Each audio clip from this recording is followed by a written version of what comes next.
Bon, on s'y attaque à ce grand morceau. Salut les sorciers, l'année dernière, je vous faisais une vidéo sur le YouTube Harry Potter dans lequel je mentionnais ça. Il y a un autre point très important, c'est les propos problématiques de J.K. Rowling, la créatrice de l'œuvre. Je vais rester assez succincte sur le sujet parce que je prévois de vous en faire une vidéo à part entière parce qu'il y a trop de gens qui sont trop peu informés et qui sortent des dingueries. Mais pour la faire simple, J.K. Rowling a des propos très problématiques et transphobes depuis plusieurs années. Pour ces quelques minutes et ces quelques mots, j'ai eu le droit à de vives réactions de la part de fervents défenseurs de l'auteur. Toutes avaient le même point commun, une méconnaissance de l'événement et surtout du sujet. Je me suis efforcée de pas répondre à chaud parce que je me suis dit qu'il fallait que j'attende d'expliquer avant de m'énerver pour de bon, donc c'est ce qu'on fait aujourd'hui. La vidéo a mis un peu de temps à arriver, j'en suis la première déçue, mais merci d'être là si vous êtes en train d'écouter cette introduction. Installez-vous, prenez quelque chose de chaud à boire et écoutez cette vidéo attentivement pour que je vous explique le problème avec J.K. Rowling. Pour écrire cette vidéo, je me suis appuyée sur les prises de parole de J.K. Rowling qui ont été répertoriées par un travail de militant colossal sur le site de la Gazette du Sorcier. Donc ils ont répertorié toutes les prises de parole problématiques de J.K. Rowling, mais moi je me suis surtout basée sur les tweets parce que c'est ce qu'il y a de plus parlant et que ben voilà, il y aura des screens à chaque fois, vous verrez que c'est vraiment elle qui l'a dit et qui l'a écrit, et surtout c'est là le plus gros de son activité. En tout cas, je me suis aussi entourée de 3 personnes plus ou moins expertes sur le sujet. On part quand même de la chercheuse, en passant par la personne directement concernée, jusqu'à la fan d'Harry Potter qui en a fait son métier. Donc écoutez, j'espère que ce sera assez enrichissant pour vous. En tout cas, on va pouvoir commencer tout de suite. Je vais le répéter sûrement plusieurs fois dans cette vidéo, c'est impossible pour moi de couvrir absolument toutes les prises de parole abjectes de J.K. Rowling, donc vous trouverez toutes mes sources en barre d'infos, vraiment je vous invite à aller checker si ça vous intéresse. Il y aura le fameux article dont je vous ai parlé, mais il y en aura aussi plein d'autres qui appuieront mes propos, donc n'hésitez pas à regarder tout ce que je dis dans cette vidéo est sourcé, donc n'hésitez pas à faire un coup d'œil en barre d'infos. On peut commencer maintenant. Un rouquin et une robe de seconde main. Tu es forcément un Weasley. Disons-le très simplement, ce qu'on reproche à J.K. Rowling, c'est sa transphobie. Pour expliquer la transphobie, je vais d'abord vous expliquer ce qu'est la transidentité. Pour pas la faire trop longue, on distingue le sexe du genre. Le sexe, c'est l'attribut physique, biologique. Ça va être l'appareil génital, mais aussi toutes les caractéristiques secondaires, comme la pomme d'Adam, les seins, tout ce qui est hormonal. En bref, on parle du corps, d'aspect physique. Alors que le genre, c'est lié à l'identité. Je vous l'accorde, c'est un peu moins palpable que ce qui est physique, mais c'est pas plus compliqué que ça. En fait, on parle du genre féminin, masculin et du genre non-binaire. Le genre non-binaire, c'est soit les deux, soit aucun des deux. On parle d'une personne cisgenre quand elle est d'accord avec le genre assigné à sa naissance. Par exemple, moi, je suis une femme cisgenre, je suis née femme et je me ressens femme, donc je suis cisgenre. Et on parle d'une personne transgenre quand cette personne n'est pas d'accord avec le genre assigné à sa naissance et qu'elle veut changer de genre. Donc soit homme à femme, soit femme à homme, soit femme-homme à non-binaire, etc. Restez ici, je sens que j'en perds. Ce que je veux dire par là, c'est que le genre, comme c'est lié à l'identité, c'est un peu plus de l'ordre de l'esprit, mais c'est pas pour ça que ça n'existe pas. Je vous lis exactement ce que dit le Robert, la définition à ce sujet. Le genre, c'est une construction sociale de l'identité sexuelle. Genre et sexe, identité de genre auquel une personne s'identifie. Entre parenthèses, homme-femme, les deux à la fois ou ni l'un ni l'autre. Il faut voir ça comme l'orientation sexuelle. On ne la choisit pas, mais on la subit. Et parfois plus ou moins difficilement. Là, je vais vous parler de la dysphorie de genre. La dysphorie de genre, c'est ce qu'on ressent quand on sent qu'on n'est pas né dans le bon corps. Je vous lis la définition exacte, là aussi. Inconfort ou détresse liée à l'incongruence de l'identité de genre d'un individu et le sexe attribué à la naissance. Elle provoque de l'anxiété, de la dépression et, dans le pire des cas, des suicides. Je vous mets une stat en barre d'infos. Du coup, non, on parle pas d'une mode, on parle pas d'une lubie, mais bien d'un besoin, et un besoin qui est parfois vital pour les personnes concernées. En plus, transitionner, c'est un terme large, ça peut vouloir dire juste un changement sur les papiers, un changement de sexe sur les papiers, passer de homme à femme. Ça peut être des changements physiques, comme des prises d'hormones ou des opérations chirurgicales. Ça peut aller jusqu'à l'opération des parties génitales. Mais parfois, il n'y a pas du tout de changement. Sauf que le simple fait de savoir ce qu'on peut changer ou pas dans son slip, ça en dérange beaucoup. Vous l'aurez compris, la transphobie, c'est le fait de remettre en question l'existence des personnes trans, de remettre en question aussi leur liberté, et surtout en les discriminant. Je vous fais un rapide point parce que je préchote un contre-argument qu'on voit souvent, c'est le contre-argument sur la détransition. Donc une fois qu'on sait ce que c'est transitionner, eh bien, il y a certains cas où les personnes regrettent, font marche arrière plutôt, et du coup détransitionnent. Il faut savoir que les détransitions c'est plutôt rare, et donc pour rassurer tout le monde, dans la majeure partie des cas, les transitions sont pas figées. Ça veut dire qu'une prise d'hormones, elle peut être arrêtée, et le corps reviendra à la normale. Attention, normale entre guillemets. Il y a très peu de détransitions, et dans le lot, il y en a beaucoup qui sont par rapport à la pression sociale. Donc la pression des parents, la pression de la société, et la pression aussi du monde du travail. Donc il y a des gens qui détransitionnent, mais c'est pas parce qu'ils se sentent pas d'accord avec leur fort intérieur. Ça vient de l'extérieur et de l'environnement. Il y a une étude qui a été faite et qui comptabilise les détransitions à 1%. Pour dire que c'est un cas assez minime, pareil, je vous mets le lien de l'étude en barre d'infos. Dans tous les cas, pour clôturer là-dessus, je le rappelle, il faut voir la transition de genre comme l'orientation sexuelle. On parle pas d'une maladie, on parle de quelque chose qui est viscéral, lié à l'identité en son fort intérieur contre lequel, en fait, on peut pas lutter. Et c'est une fois qu'on s'est trouvé, c'est assez rare qu'on se trompe, comme pour l'orientation sexuelle. Toute cette longue introduction nécessaire pour enfin en venir au point de J.K. Rowling. Il y a des nombreux fans qui se sont arrêtés au tweet qui a fait beaucoup de bruit en 2020 et qui pensent que oui voilà, il y a 1 ou 2 tweets un peu border, mais en réalité on est sur du militantisme systémique de l'auteur depuis plusieurs années maintenant.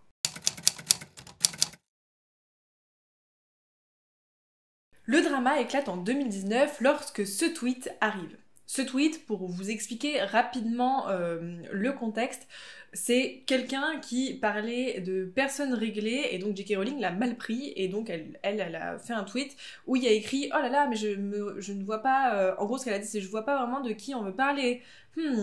Femme, les femmes, c'est ça. » Bon, voilà. En gros, son tweet, c'est ça.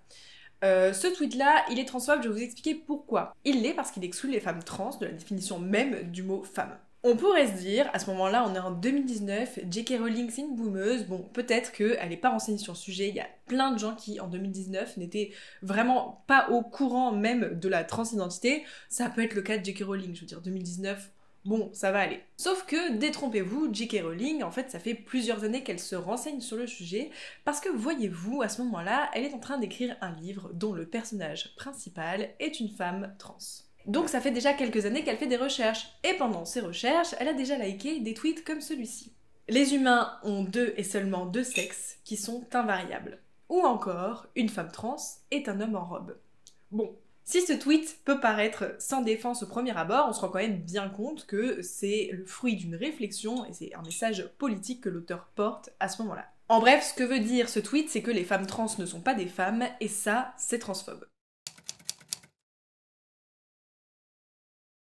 Avant de dresser son portrait et son parcours de militante transphobe, on va faire un gros bond en arrière et revenir sur le parcours engagé de J.K. Rowling. Parce qu'en fait, depuis qu'elle est connue, elle s'est fait une place toute particulière dans le monde caritatif. On va revoir ça ensemble, je vais lire pas mal mes notes parce que, bon là, il y a pas mal de dates, etc.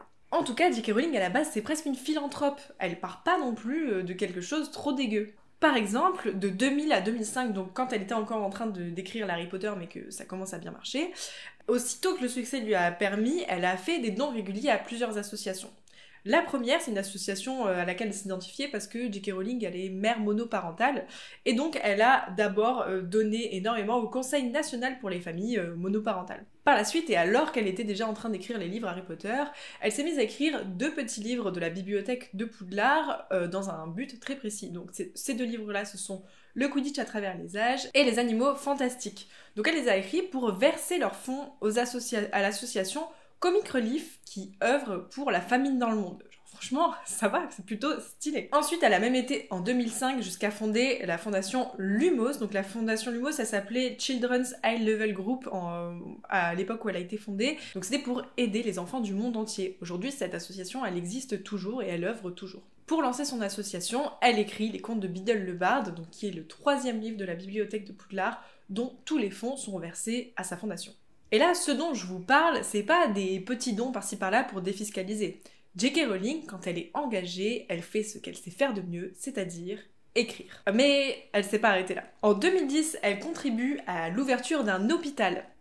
Voilà, donc quand je vous dis que la femme est engagée, c'est quand même pas rien. Donc elle contribue à ouvrir cet hôpital et elle va, pour le coup, pour la symbolique, l'appeler comme sa défunte mère, Anne Rowling, régénérative neurologique clinique, et elle va verser des millions de dollars à la recherche pour la maladie dont sa mère est décédée. Plus récemment, entre autres, et je vous parlerai des autres choses qu'elle a financées, en mars 2022, pour l'association Lumos, elle a fait une collecte de fonds pour fournir de la nourriture et des soins d'hygiène aux personnes touchées par la crise humanitaire de Jitomir, j'espère que je le dis bien, c'est une région à l'ouest de Kiev, et elle s'est engagée personnellement à la hauteur d'1 million d'euros pour un orphelinat sur place. Malheureusement, J.K. Rowling, elle a opéré un virage à 360 dans ses engagements, et c'est même devenu du militantisme politique.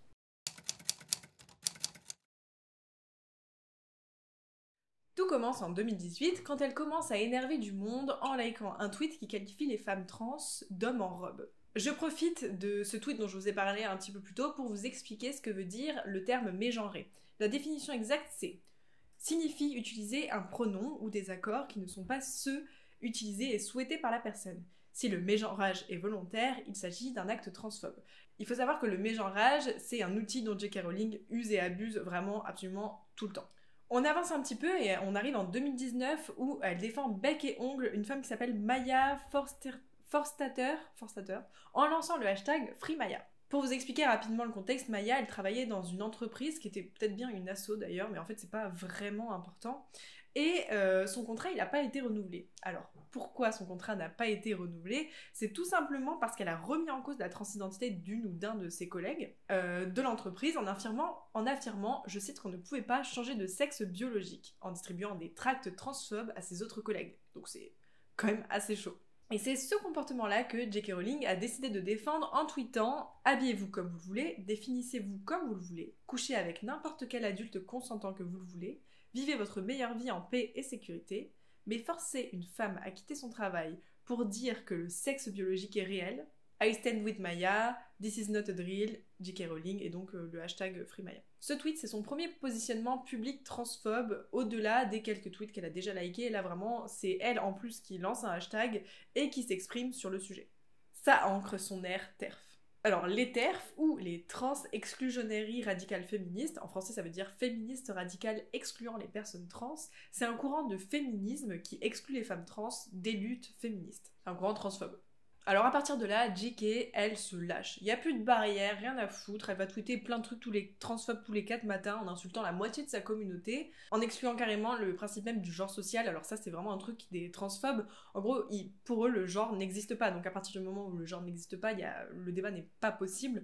Voilà, J.K. Rowling c'est clairement ça. Et donc après ça, il y a ce tweet qui vient, dont je vous ai parlé plus tôt, le fameux femme là, donc je vous ai déjà expliqué au début de la vidéo, et là vraiment ça enflamme internet, tellement que les réactions sont vives et apparaissent directement, notamment le cast d'Harry Potter. Je vous lis un petit peu ce qui est apparu.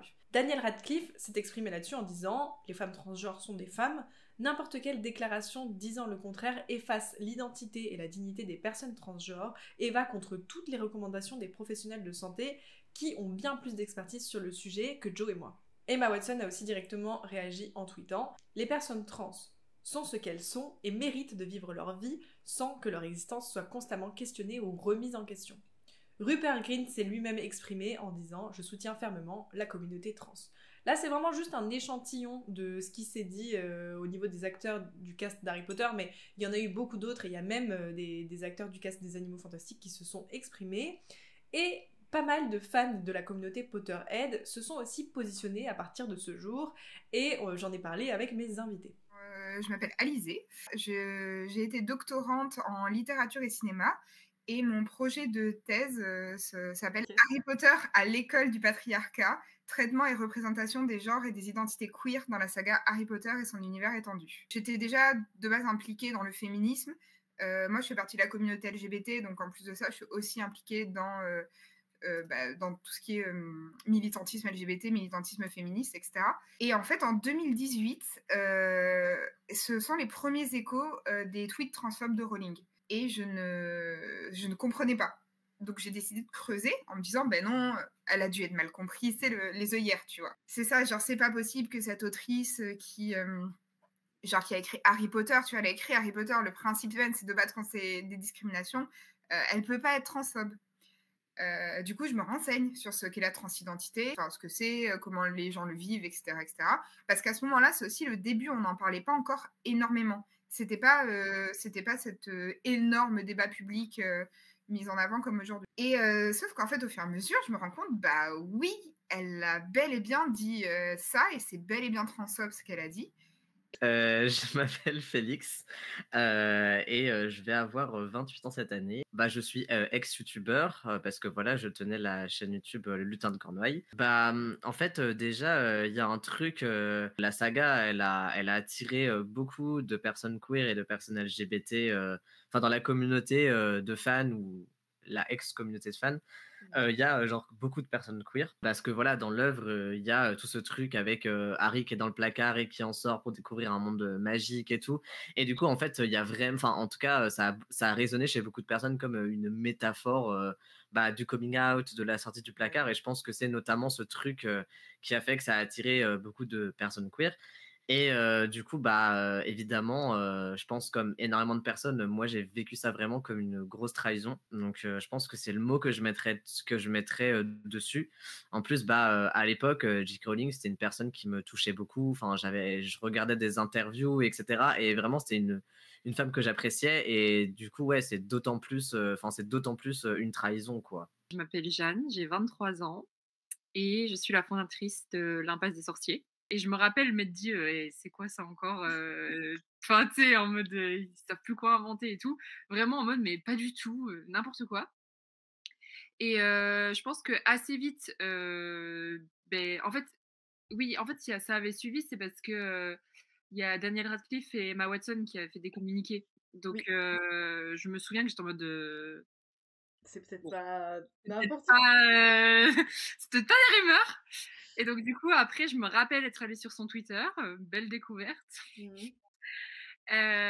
Et donc, du coup, ouais, première chose que j'ai ressentie, c'est ben non, genre, c'est vraiment genre du bullshit, tu vois.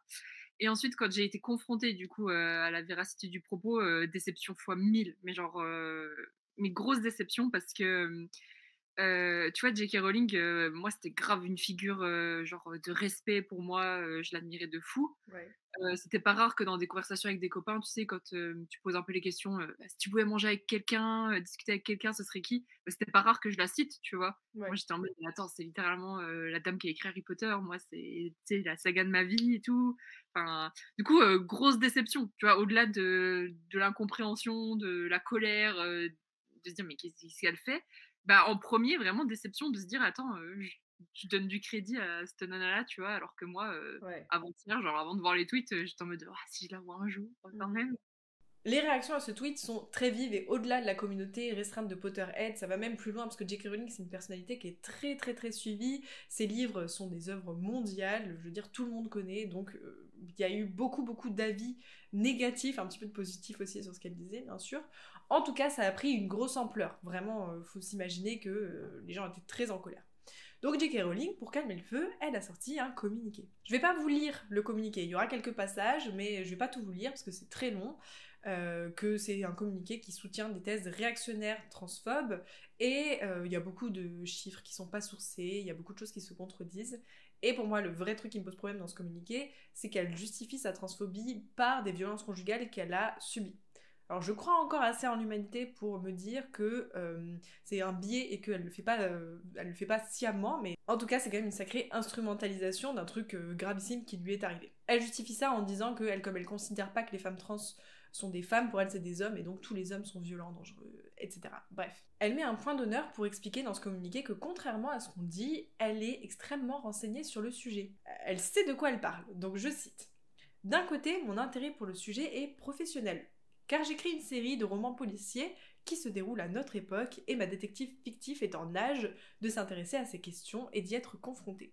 Mais aussi profondément personnel. Pendant tout le temps que j'ai passé à faire des recherches, à apprendre, des accusations et des menaces de la part d'activistes trans sont apparues dans mon fil Twitter.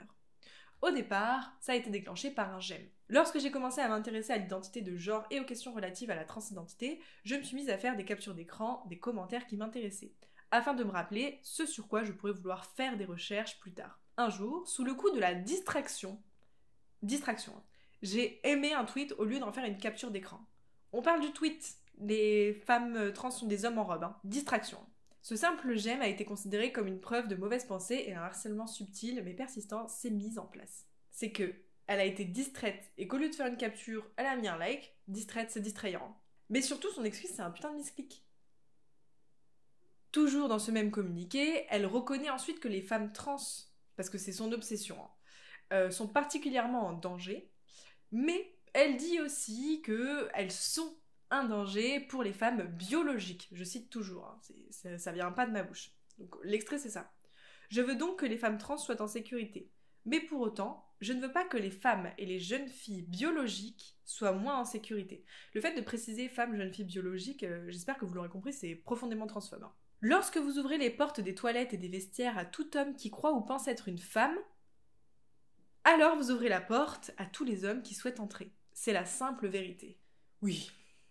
Et donc, l'entièreté de ce communiqué est complètement lunatique. On va passer de « j'aime les personnes queer, trans et je les respecte » à les qualifier dans ce même texte de prédateurs. Bon, la vérité, c'est que son communiqué affine son profil de militantisme. On a bien affaire à une militante de féminisme blanc. En fait, le féminisme, c'est un mouvement et on dit qu'il s'est fait par vagues. Donc, il y a la première vague, au début du XXe siècle, en fait, les droits fondamentaux. Les femmes réclament le droit de vote, le droit de se scolariser, des choses comme ça, vraiment des droits qui pour nous paraissent absolument fondamentaux, mais qu'elles n'avaient pas. Et celle qui nous intéresse, c'est que dans les années 60, il y a une deuxième vague féministe, où là, on demande le droit à l'avortement, les luttes contre les violences conjugales, la reconnaissance du viol conjugal, l'accès au monde du travail sans les hommes, etc. Donc là, c'était plus une vague dans le privé. Le privé devient public, le privé devient politique. On veut plus de droits extensibles. Et en fait, cette vague, elle frappe fort. Et c'est dans cette vague-là que pour moi, Rowling est restée. Parce qu'en fait, elle garde cette idée de les femmes ne doivent pas être enfermées dans la maternité. Du coup, les femmes, elles sont fortes. Les femmes, elles peuvent faire. Indépendantes. Exactement. Et c'est tout à fait vrai. Sauf qu'en fait, en faisant ça, la seconde vague a laissé toute une partie du féminisme derrière qui a été rattrapée par la troisième vague. Sauf qu'entre la deuxième vague et la troisième vague, dans les années 80-90, l'opinion populaire semble penser que la nouvelle génération de femmes ne s'intéresse plus vraiment à ces questions. Comme si, en fait, les droits qui avaient été réclamés des années auparavant, ils étaient désormais acquis. Sauf que les femmes qui semblent, je répète, semblent ne plus avoir besoin de lutter pour leurs droits, en fait, c'est faux. Et donc, cette ère-là, c'est ce qu'on appelle l'ère du post-féminisme. Sauf que dans les mêmes années, il y a une jeune femme du nom de Rebecca Walker, une jeune femme, je tiens à le préciser, afro-américaine et bisexuelle, qui écrit un article qui s'appelle Becoming the Third Wave, à propos d'un scandale d'époque où un juge haut placé avait violé une personne, je ne sais plus exactement, mais en gros, c'était une histoire qui était à moitié journaux People, moitié journaux judiciaires. Et elle, en fait, elle décrivait à quel point ça la mettrait enragée et qu'en vérité, il y avait encore un long combat à mener. Elle disait « Je ne suis pas une féministe post-féministe, je suis la troisième vague. » Cette troisième vague-là, en fait, elle a amené autre chose. Elle a amené les droits des personnes queer, droits des personnes LGBT qui sont entrés là-dedans. Surtout que ça a frappé en même temps que l'épidémie de sida, qui a décimé les rangs des personnes queer aux États-Unis et partout dans le monde. Et en fait, la troisième vague, elle se voulait un petit peu on reprend tout, c'est-à-dire que c'est convergence des luttes, intersectionnalité.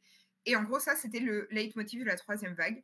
Okay. Et aujourd'hui, nous sommes dans la quatrième vague qui a commencé, en tout cas, on est encore en plein dedans et c'est presque encore les débuts, donc on est en train de l'étudier. Mais la quatrième vague a commencé avec MeToo en 2017. Et en fait, cette vague-là se veut encore plus intersectionnelle, où en fait, on se rend compte que l'intersectionnalité avec les personnes queer, les personnes racisées, c'est très bien. Les personnes racisées ont un rôle énorme dans la troisième vague. C'est-à-dire qu'elles se voulaient antiracistes. Sauf qu'aujourd'hui, on fait aussi face à la catastrophe écologique. Et du coup, ce qu'on rajoute, c'est qu'en fait, on dit il faut que ce soit plus qu'inclusif. En fait, il faut qu'il y ait un regroupement total de toutes les luttes, une convergence qui soit totale. Et du coup, aujourd'hui, la quatrième vague se veut à la fois féministe, LGBT, antiraciste, mais aussi et surtout anti-guerre, écolo et anticapitaliste. Ok, oui, bien sûr. Elle a un féminisme blanc bourgeois qui est aussi appelé post-féminisme. Et en fait, pour moi, elle est restée bloquée à la seconde vague. Elle est bloquée au truc de... girl boss. Faut pas être une fille... Exactement, faut être une girl boss, faut pas être une fifi, faut pas aimer le rose. Enfin, voilà. Je profite de ce moment féminisme blanc dans ma vidéo pour vous rediriger vers une autre chaîne YouTube, donc qui est la mienne, puisque oui, j'ai ouvert une autre chaîne YouTube pour parler de sujets un peu plus globaux de société, etc. Cette chaîne YouTube s'appelle Girlsplaining. Et donc, vous avez le lien ici, n'hésitez pas à venir me rejoindre. Je vais pas vous mentir, je sais pas si je vais continuer à faire des vidéos ici. Mais en tout cas, voilà, si vous voulez me retrouver pour parler de ce genre de sujets comme le féminisme blanc, etc., eh ben, suivez-moi là-bas. En tout cas, on va reprendre. Bon, je vous l'ai dit plus tôt, pour militer, J.K. Rowling, elle fait ce qu'elle sait faire de mieux, c'est-à-dire écrire. Et ce que je vous ai aussi dit avant, c'est qu'elle avait commencé à se renseigner sur la transidentité quand elle a dû écrire des livres. Donc, on y vient. En septembre 2020, elle sort Troubled Blood, 5e opus de son projet, Les Enquêtes de Cormoran Strike. Donc c'est la fameuse série de livres policiers dont elle parlait plus tôt. Série qu'elle écrit sur son 2e nom de plume, Robert Galbraith. Donc c'est pas un nom anodin, hein, c'est le nom d'un psychiatre américain qui était adepte des thérapies de conversion par électrochoc pour les personnes homosexuelles. Voilà, pour les rendre hétéros. Donc vous inquiétez pas, on va avoir l'occasion de reparler des thérapies de conversion un peu plus tard, je vous expliquerai plus en détail ce que c'est. Mais voilà, gravissime en tout cas. On parle d'un roman qui met en scène un tueur en série qui s'habille en femme pour attirer ses victimes. On peut y lire des conneries du style « Avec une perruque, un peu de rouge à lèvres, elle pense que vous êtes inoffensif, bizarre, voire même queer ». Une phrase qui vient du personnage principal. Voilà, on parle pas d'une petite référence, d'un easter egg. Voilà, c'est vraiment son obsession et c'est de ça que parle le livre. À ce moment-là, les personnes qui suivaient à l'époque J.K. Rowling et qui commencent à voir un petit peu ses propos, ils lancent un hashtag symbolique qui s'appelle RIP J.K. Rowling, voilà, pour expliquer que l'ancienne Joanne est morte. Alors c'est un truc assez violent, mais il faut quand même se rendre compte qu'on parle d'une femme qui lâche pas la veste à une communauté depuis plusieurs années maintenant, et malheureusement, ça va continuer. Vous reprendrez bien une couche de dégoût. Allez, c'est pour moi. On va passer à ce tweet où J.K. Rowling porte un t-shirt à message avec écrit dessus « Cette sorcière ne brûlera pas ». Elle a suivi d'un commentaire « Quand un t-shirt parle pour vous ». Bah oui, quand on voit ce tweet, on se dit « Bon, c'est un t-shirt féministe un peu goofy, rien de dramatique ». Sauf que, là encore, il suffit de cliquer sur le lien de la boutique en ligne pour se rendre compte du problème. À l'époque, on pouvait trouver des badges avec écrit dessus « Désolé pour ta bite, mec ». Ou encore, les hommes trans sont mes sœurs. Aujourd'hui, voilà ce qu'on trouve sur ce magnifique site. Toutes sortes de choses, des badges, des t-shirts, bref, tout un tas de merch avec écrit dessus « Salut, mes pronoms sont basés en fonction de mon sexe ». Ou encore, le transactivisme, c'est de la misogynie. Ou encore, rejoins ton gang de TERF local. Ou alors, TERF fier. Le fameux t-shirt que porte fièrement J.K. Rowling, et il a un sinistre écho à ce moment-là parce que quelques mois plus tôt, il y a un massacre de personnes trans qui ont été brûlées vives.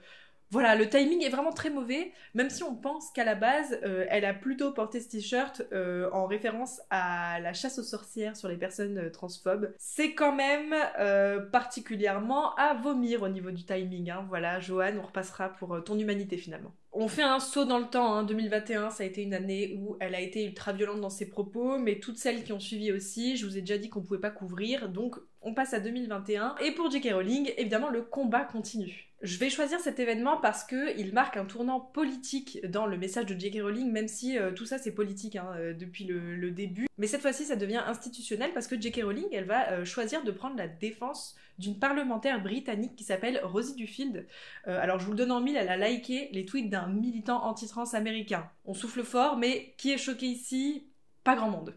Alors en fait, cet homme, il a notamment poussé des personnes trans au suicide, et donc il a aussi été arrêté pour avoir proféré des menaces terroristes, parce que, je cite, il avait en effet parlé d'assassiner 2 personnes et de se rendre dans une école pour y déclencher une fusillade. Donc ni Rosie Duffield ne voit un problème à s'associer à ce mec, ni J.K. Rowling ne voit un problème à défendre cette même personne qui défend indirectement cet homme. Tout va bien, hein. En tout cas, elle le soutient quelques jours après avoir émis l'argument que les militants pour les droits des personnes trans sont dangereux, car certains d'entre eux profèrent des menaces de mort.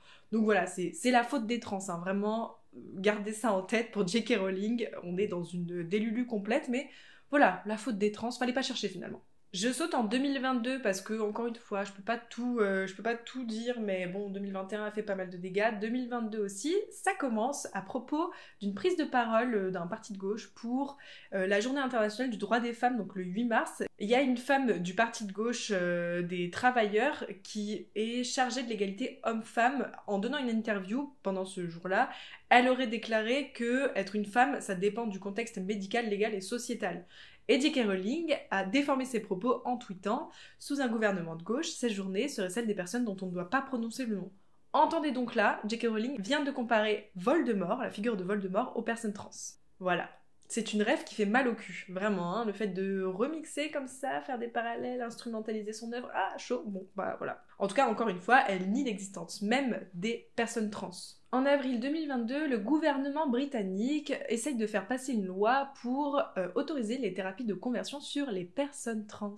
Je vous avais dit qu'on en reparlerait, et bien ça arrive. En tout cas, si vous ne savez pas ce qu'est une thérapie de conversion, je vous lis un peu des extraits de Wikipédia qui l'expliquent. Donc une thérapie de conversion, parfois appelée thérapie de réorientation sexuelle ou bien encore thérapie réparatrice par ses défenseurs, comme J.K. Rowling apparemment, c'est un ensemble de traitements pseudo-scientifiques d'origine diverse utilisés dans le but controversé de tenter de changer l'orientation sexuelle d'une personne de sexualité queer à l'hétérosexualité, ou alors dans ce cas de changer l'identité de genre d'une personne de transidentité à la cis-identité. Comme une majorité des pratiques psychiatriques, elles se passent des consentements éclairés et du refus éclairé des personnes, puisqu'en fait ils se basent sur le fait que ce soit une maladie, ce qui est gravissime aujourd'hui en 2025, mais on n'est pas tous au clair là-dessus, apparemment. En tout cas, ça prend des formes plus ou moins violentes, comme on peut parler d'électrochocs, de jeûnes sévères, de privation, de sommeil notamment, d'injections d'hormones, de prières obligatoires, voilà, quelque chose d'assez archaïque, on parle de torture, c'est pas anodin, mais écoutez, voilà, il y a des gens pour qui c'est normal aujourd'hui. Donc, vous allez me dire quel est le rapport avec J.K. Rowling? Et bien, cette jeune femme qui disait pourtant marcher aux côtés des femmes trans dans son communiqué de 2020, elle organiserait un grand repas avec des figures TERF, comme la fameuse Maya, qu'elle avait défendue des années auparavant, pendant que les personnes trans et queer défilaient dans les rues pour s'opposer à cette loi. Voilà, pour quelqu'un qui marche aux côtés des personnes trans et queer, c'est discutable.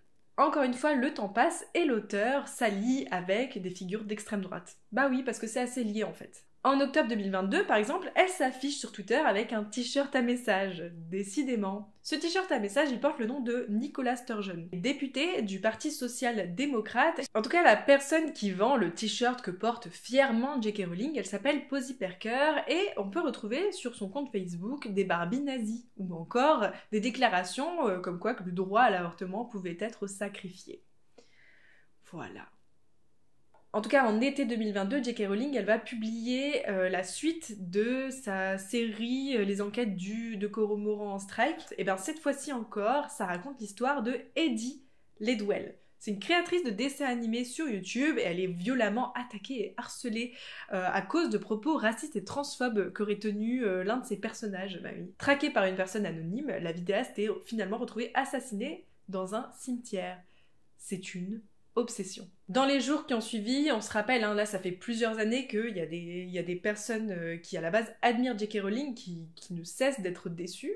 Franchement, j'imagine qu'on est une majorité à faire partie de ces gens-là. En tout cas, il y a quelqu'un qui a tweeté « Comment dormez-vous la nuit en sachant que vous avez perdu tout un public qui n'achètera pas vos livres, plus vos livres ?»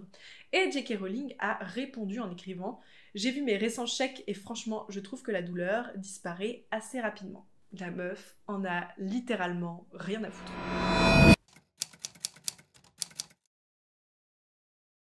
Pour moi, la Warner n'a pas de... La Warner, c'est comme si qu'elle répondait pas, mais est-ce qu'elle répond quand même? En fait, elle a répondu, mais de façon très tiède. Et pour moi, il y a une explication simple, c'est que la Warner est une entreprise dans un monde capitaliste et que bah, du coup, tant que ça ne leur coûte pas d'argent, ils vont pas se mettre d'un côté ou de l'autre et du coup, forcément, ils seront du côté de Rowling. Ils vont être du côté de la poule aux œufs d'or. Alors, c'était sur Hogwarts Legacy, c'était à cette période-là. On peut citer le président de la Warner Bros. Game, alors c'est Warner Bros. Game, excuse-moi, okay. L'éditeur du jeu qui a déclaré « J.K. Rowling a le droit d'avoir ses opinions ». Voilà. Donc, c'était sa seule réponse.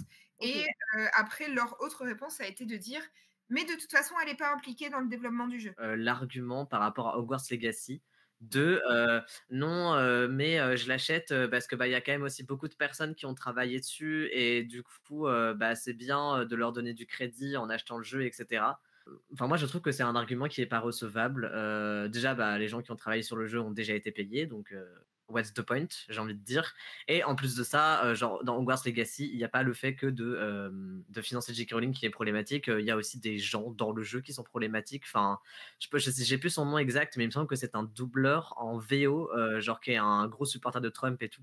Ils ont fait du LGBT washing du coup en mettant un personnage trans dans Hogwarts Legacy. Mais même ce personnage trans a réussi, genre, je sais pas si c'était volontaire ou s'ils sont vraiment super stupides. Je pense qu'il y avait une volonté mesquine, mais ce personnage trans en soi a un côté transphobe. C'est une femme trans qui s'appelle... Attends, parce que j'ai le nom. Non, son prénom c'est Sirona, son nom de famille c'est Ryan. Sauf qu'on est dans Harry Potter. Quand tu ne connais pas bien une personne, tu l'appelles par son nom de famille. Genre Potter, Weasley, etc. Ça soit, c'est un trope qu'on a dans toute la saga. Du coup, ce personnage trans, tu vas l'appeler Ryan. Et surtout que Sirona Ryan, il y en a qui ont dit que ça faisait... Sirona, ça s'écrit S-I-R-O-N-A. Ouais. Mais du coup, en abrégé, ça fait Sir Ryan. Vous n'avez pas compris les livres. Les Mange-Morts disaient « Nous avons dû vivre cachés, c'est maintenant notre moment. Et toute personne qui se dresse en travers de notre chemin doit être annihilée. Si vous n'êtes pas d'accord avec nous, alors il faut vous détruire. » Ça, c'est ce qu'a déclaré J.K. Rowling dans un récent podcast, dans lequel elle était invitée en toute complaisance, et apparemment personne ne l'a contredit sur ce qu'elle a dit. C'est un problème parce qu'elle compare des figures des mange-morts, qui à la base sont une critique du nazisme, et elle les remixe à la sauce transphobe. Voilà, ce qu'elle est en train de dire, c'est qu'elle parle plutôt des personnes trans. Donc elle pisse sur l'œuvre, sur ses fans, et il y a encore des gens qui comprennent pas la colère. Plus grave encore, souvenez-vous de Madame Barbie nazie. Eh bien, sachez qu'en mars 2023, elle a cité Mein Kampf dans un de ses événements. Voilà, cette dame, elle est à la tête de milices néo-nazis. Voilà, et puis elle fait des trucs du genre des saluts romains. The big lie. Do you know the big lie? The big lie was first described by Adolf Hitler in Mein Kampf. Quel est le rapport avec J.K. Rowling ?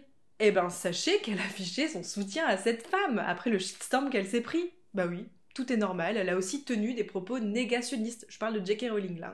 Enfin bref, ça devient bien sombre cette histoire, et c'est presque à se demander si J.K. Rowling ne porte pas un Horcrux depuis toutes ces années. Et en fait, ça s'est pas arrêté là, puisqu'elle a continué à tweeter.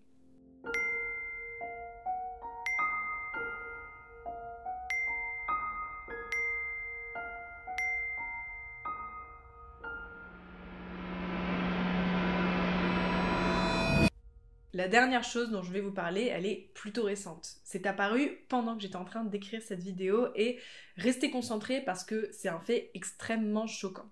Le 19 avril 2025, il y a une loi qui est passée, et cette loi, c'est pas n'importe laquelle. C'était une loi qui était en projet depuis le 2018 et qui était portée par une association qui s'appelle For Women Scotland. Cette association, c'est une association TERF et transphobe assumée. Le rapport avec J.K. Rowling, c'est qu'elle a financé cette association, de ce qu'on sait, au moins à hauteur de 80 000 €. Et puis cette loi est passée. Not isolated to Britain, and it's not isolated to transphobia. This is part of a series of attacks, a scaling up of oppression. Big up the union. A historic moment in coming together of forces for change on the one fight. Palestine, trans rights. One struggle, one fight. Palestine, trans rights. Aujourd'hui en Angleterre, on est une femme seulement si on est cisgenre. Une loi liberticide au possible que J.K. Rowling a non seulement financée, mais en plus fêté sur Twitter avec ce tweet sur lequel on la voit à bord de son bateau, gros cigare à la main, avec écrit « J'aime quand un plan se concrétise, #Cour suprême, #droit des femmes ». J'en ai terminé pour ce que j'ai décidé de relever du parcours militant de J.K. Rowling, mais enfin voilà, je vous le redis pour la 1000e fois, je suis passée à côté de plein de choses parce qu'on est sur des années d'activisme à vomir. En tout cas, je suis profondément énervée et frustrée parce que j'ai pas pu vous montrer absolument tout, et surtout énervée parce que l'impuissance même de savoir qu'une femme aussi influentes se servent de son pouvoir pour être liberticide à ce point et discriminante à ce point et qu'elle puisse le faire en toute impunité. C'est profondément choquant et voilà, j'avais besoin de vous en parler aujourd'hui et je suis frustrée d'avoir pris autant de temps de le faire. En fait, c'est un naufrage hyper triste autant pour l'auteur que pour sa communauté. On a eu affaire à une auteure à succès qui, pour se renseigner sur l'un de ses livres, est tombée dans une boucle réactionnaire et n'a jamais confronté ce qu'elle avait vu avec des personnes concernées. Et voilà, ça donne des discours liberticides et extrêmement dangereux pour toute une communauté de personnes qui, en plus, la suivaient. Et si autant de personnes de la communauté queer trans suivaient J.K. Rowling, c'est parce que son œuvre, à la base, elle est assez inclusive. Elle a parlé à tout le monde. Ça, c'est ce que je me disais avant de faire mes petites recherches sur cette vidéo. En réalité, quand on analyse l'œuvre et quand on regarde un petit peu le parcours de J.K. Rowling, on se rend compte qu'il y avait déjà des indices, des prérequis, et que même si on n'en était pas au point où on en est aujourd'hui, tout était déjà sous nos yeux depuis le début.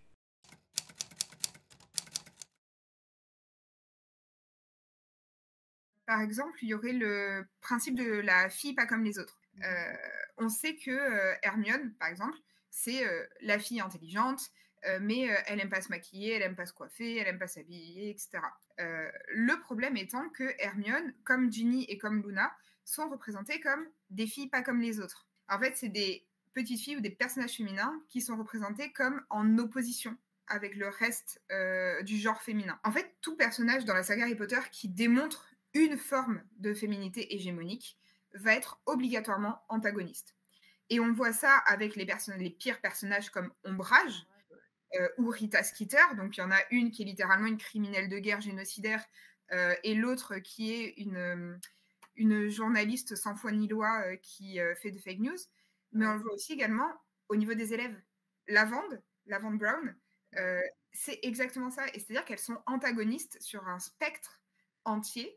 Mais si tu remarques bien, tous les personnages féminins que l'on connaît et qui sont positifs, Hermione, Ginny, Luna, McGonagall, pour ne citer que les 4, ne sont pas des personnages féminins, genre féminines. Alors la transphobie, c'était plus compliqué, notamment parce que je pense sincèrement qu'elle n'avait pas conscience de l'existence des personnes trans, ou tout du moins qu'on n'en parlait tellement pas que c'est pas été intégré.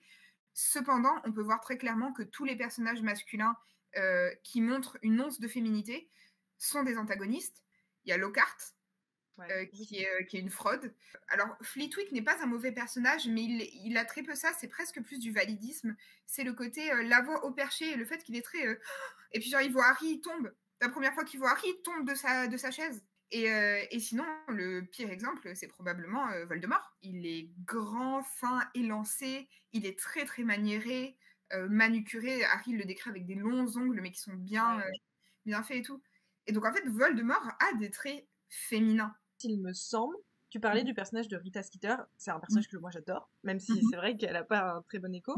Il me semble que dans les livres, elle est décrite comme avoir des traits masculins. Enfin, je crois qu'elle parle de ses mains notamment. Oui, mais en fait, comme Ombrage, c'est-à-dire que les deux surjouent la féminité, mais ont des traits, des comportements ou des attributs physiques qui sont soit masculins, soit animaux. Ombrage, c'est un crapaud. Et en fait, c'est terrible parce que Ombrage est décrite exactement comme J.K. Rowling imagine les femmes trans. C'est jamais dit qu'Ombrage est trans, hein, je dis pas ça. Mais quand tu écoutes Rowling, les femmes trans, ce sont des fausses femmes qui surjouent la féminité, qui sont laides, qui sont vicieuses et qui sont criminelles. Ça, c'est Ombrage.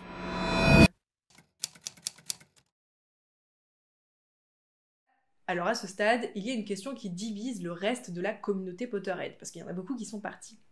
Faut-il boycotter ? Est-ce que, en regardant un film, en jouant à Hogwarts Legacy ou en achetant des objets de licence, on participerait pas un petit peu, voire même beaucoup, à l'expansion des idées de J.K. Rowling, puisqu'elle touche de l'argent dessus, et qu'elle peut financer des lois liberticides comme celle qui vient de passer ? Eh bien, j'en ai discuté avec mes 3 invités, et voici ce qu'ils en disent. Je sais qu'il y a un peu 2 teams. Il y a des gens qui vont dire il faut boycotter et ne plus regarder, ne plus donner de force, pas raviver la flamme. Mais il y a aussi une partie des gens qui sont en mode on peut se réapproprier l'œuvre, consommer du Harry Potter sans sans donner de sous à J.K. Rowling, ça veut dire ne pas acheter de produits dérivés. Qu'est-ce que tu en penses? Est-ce que tu penses que les fans peuvent se réapproprier? Moi, je suis parfaitement de cette deuxième option. C'est-à-dire que je clame un boycott total économique.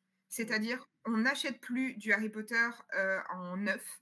Mais par contre, si demain tu es sur une brocante et que tu tombes sur un produit Harry Potter, fonce si tu en as envie. C'est-à-dire que pour moi, la partie économique est hyper importante. On ne supporte plus économiquement l'autrice et on parle haut et fort pour dire qu'on est contre elle. Par contre, se réapproprier l'œuvre, c'est aussi une forme de combat. C'est-à-dire que cette œuvre, c'est mon enfance. Cette œuvre, elle a formé qui je suis. Je ne serai pas la même personne aujourd'hui. Par contre, je reconnais que l'autrice est problématique. Je ne vais pas aller brûler mes livres, je ne vais pas aller les jeter. Par contre, si je vois quelqu'un qui les met dans une boîte à livres, ça permet que les gens puissent les lire et les découvrir sans avoir à les acheter. Et pareil, comme tu dis, il y a des créateurs de contenu qui font des choses Harry Potter non officielles. Donc ça, c'est top à acheter. Moi, je suis à fond dessus. Genre acheter chez des petits créateurs qui font des reproductions. Également, il y a par exemple Nini 9 3 quarts qui faisait des tutos pour faire soi-même des trucs Harry Potter. Ça, je trouve que c'est super bien et qu'il faut continuer à les regarder parce que si tu veux faire du Harry Potter, ben, genre, tu as des contenus qui te permettent de le faire de chez toi sans la financer à elle. On a encore beaucoup de chemin à faire, ça c'est sûr. Mais je pense qu'il ne faut pas quand même sous-estimer, tu vois, nos générations, comme je te disais, où les choses bougent. Parce que rien que dans le phénomène de consommation, moi je trouve que ça s'est beaucoup vu. Rien que pour les personnes que je suivais, les créateurs, les collectionneurs, etc. Du seconde main, il y en a toujours eu pour des aspects juste parce que tu as des objets rares, etc.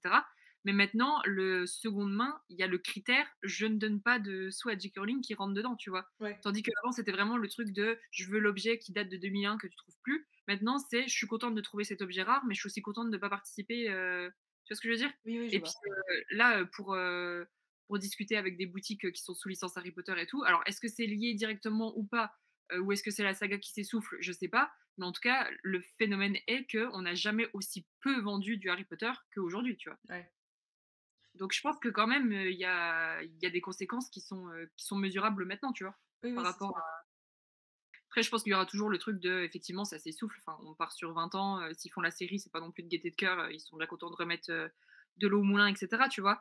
Mais je pense qu'elle s'est quand même tiré une balle dans le pied parce que maintenant, quand tu vois, nous, comme on a accès à l'information, comme on peut nous-mêmes intérioriser les informations, décider de s'instruire sur tel ou tel sujet. Et nous, on est beaucoup plus dans une culture du boycott et du cancel que ne l'étaient nos pères. Et moi, je suis toujours partisane de je préfère saluer un grain de sel au milieu d'une mer que de dire c'est pas assez. Parce qu'en fait, on fait face à des gens où c'est un véritable effort pour eux de boycotter et tout, tu vois. Donc, je me dis, nous, si on a un chemin d'avance parce qu'on a déjà eu le temps de process tout ça et que nous, ça nous paraît évident, c'est pas le cas pour les autres, tu vois. Et quand on parle de trucs comme Harry Potter qui ont littéralement sauvé des vies, tu peux pas te permettre de porter un jugement en disant faut que tu fasses plus. Est-ce que tu as l'impression que les créateurs, créatrices de contenu Harry Potter, donc dont on faisait partie, est-ce que tu penses qu'on a une responsabilité dans la façon dont on aborde ou pas les questions? Pour moi, oui, les créateurs et créatrices de contenu ont vraiment une énorme responsabilité là-dedans. Et c'est notamment un des trucs qui, moi, du coup, m'a fait complètement arrêter.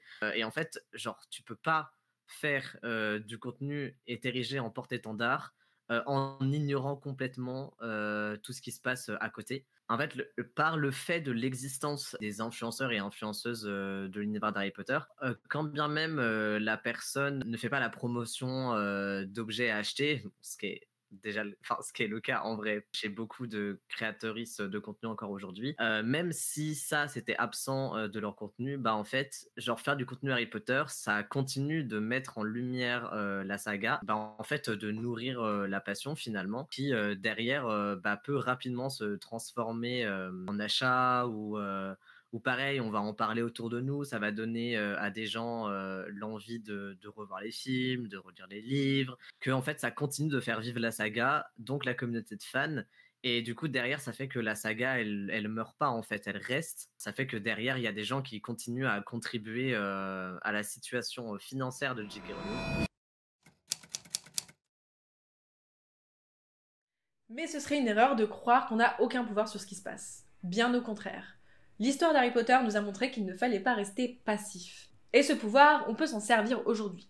en s'informant, en partageant, en soutenant les personnes directement concernées et surtout en prenant position.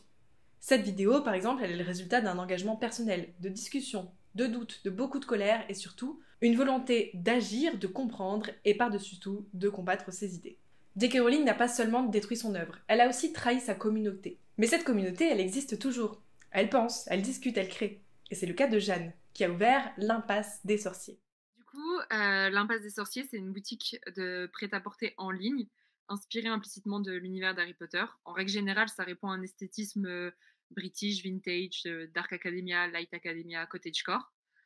Aujourd'hui, j'ai des clients qui sont fans d'Harry Potter, mais aussi des clients qui sont totalement indépendants à la saga, puisque comme je l'ai dit, en fait, ça régit d'un esthétisme qui est assez global. Mais lors de la création, c'était vraiment partie du fait que je voulais me sentir comme une sorcière et pas une fan d'eux. Et d'ailleurs, c'est après un événement Harry Potter que j'ai eu l'idée de la boutique parce que j'avais le besoin de participer à cet univers.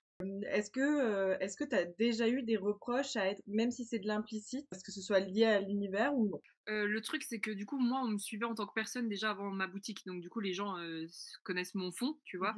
Et je me suis jamais cachée de prendre position dès que j'en avais l'occasion en story ou que sais-je. Ouais. Bah, ils savent par déduction où est-ce que je me positionne. Mais j'ai plus eu des compliments de gens qui disaient putain, ça fait plaisir de voir quelqu'un en parler, de voir quelqu'un prendre des positions et de continuer quand même d'étendre l'univers, mais vraiment genre indépendamment d'elle, que de gens qui me disent ah bah t'es bien contente qu'il y a Harry Potter pour te faire des thunes, tu vois. Ma dernière question, c'est de savoir qu'est-ce que tu dirais aux gens, parce qu'il y en a encore, c'est quand même assez ouf, mais il y en a encore qui découvrent seulement maintenant l'ampleur des propos de J.K. Rowling, ou seulement maintenant que ce soit l'ampleur ou juste ses propos. Ouais, bah moi déjà la première chose que je dirais c'est de se renseigner, être ouvert au fait d'apprendre, de s'enrichir sur le sujet. Donc autant sur le sujet général que sur J.K. Rowling et ses propos. Ouais. Et aussi un peu comme moi au début où je me suis rendu compte de tout ça, d'être confronté soi-même à ses dires, par exemple en allant tout simplement sur son Twitter, parce que je pense que c'est beaucoup plus impactant, c'est-à-dire que l'information elle est directement entre toi et la personne, c'est pas des on-dit et les gens, ils ont tendance à remettre les sources en question et je vais pas blâmer les gens parce que moi, la première fois que j'en ai entendu parler, je me suis dit, c'est quoi encore ce ragot de quartier, tu vois. Ouais. Donc, je dirais de se confronter soi-même à la chose parce que je pense que c'est plus impactant et plus heurtant que de rester sur oui, c'est vrai, j'ai entendu qu'elle faisait ça et compagnie. Parce que là, vraiment, on prend conscience que c'est pas un fait indépendant des autres et que c'est des dizaines et des dizaines de tweets. Et si avec des tweets, voilà, on sait, hein. Je pense que tu as pris plaisir à en parler avant. C'était super. Oui, en parler avec les gens pour instruire davantage. Et puis de voir ce que tu peux faire en tes moyens pour faire avancer les choses, tu vois. Et aujourd'hui, c'est à nous de décider ce qu'on fait de cette histoire. Bon les sorciers, c'est ce qui clôture cette vidéo qui m'a mis plus d'1 an à faire. Pour vous dire la vérité, c'est une question qui me tourne en tête depuis vraiment plus d'1 an, hein. Ça fait des années depuis le début des prises de position. C'est difficile d'en parler, mais c'est aussi cruellement nécessaire, surtout quand on voit l'ampleur que ça prend aujourd'hui. En tout cas, si jamais ça vous a convaincu, n'hésitez pas à faire tourner le message, à partager cette vidéo. Je dis pas ça pour moi parce que en vrai cette chaîne je ne sais pas ce qu'elle va devenir, mais c'est important de faire tourner le message. Même si vous faites pas tourner cette vidéo, n'hésitez pas à en discuter autour de vous maintenant que vous avez toutes les clés en main pour savoir ce qui se passe. Ne restez plus silencieux, faites en sorte que le message se fasse entendre, soyez actifs et surtout soyez de bons alliés. Pour les autres, j'estime que vous avez toutes les clés en main pour ne plus être transphobe ou ne plus commettre d'actes ou ne plus dire de choses transphobes, ne plus invalider l'existence des personnes trans. En tout cas, si jamais il vous arriverait quand même l'envie de vous exprimer en étant transphobe dans les commentaires, sachez que votre voix n'aura pas sa place sur cette chaîne YouTube et j'espère qu'un jour, elle n'aura plus sa place nulle part. On se retrouve pour ceux qui veulent sur ma nouvelle chaîne YouTube et qui sait, peut-être qu'un jour, je reviendrai ici. Salut les sorciers!